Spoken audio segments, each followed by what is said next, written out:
Okay, how you doing? I'm gonna go handheld a little bit. So I have my monitor set up. I have this monitor originally set up on my old system with a VGA port.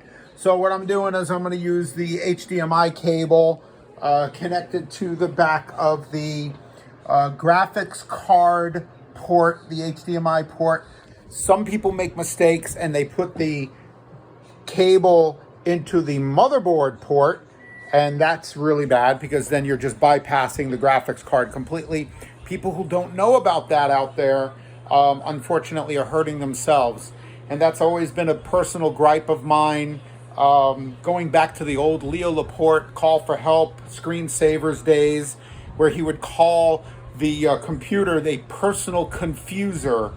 And he's right, because people who have no clue end up really hurting themselves. So, and that's a shame, because that's not the way computing should be. People should be able to rely on technology to help them. And, anyway, that's just my personal thoughts. We're here to help people, and hopefully computers will get better and better, so that all you have to do is just plug in one wire and everything's connected. So you never know, and hopefully one day. Anyway, so I have that connected right now. I'm about to open up the keyboard case. And as you can see here, this was something interesting I just noticed here.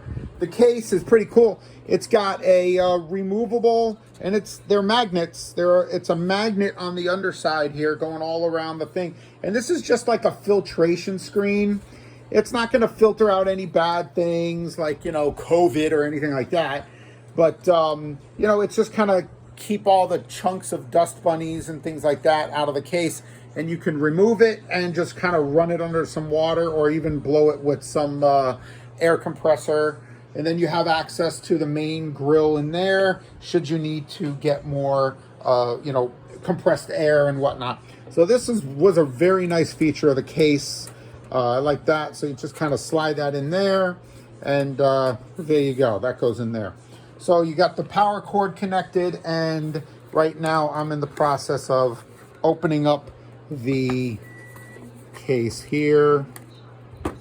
And if I could do this one-handed, this is why it pays to have a tripod. But there we go. So as I expected, the keyboard is here, and right there is the mouse. So I'm going to go ahead and pause the screen, and we'll get this all connected and hopefully plugged in soon. Okay, bye.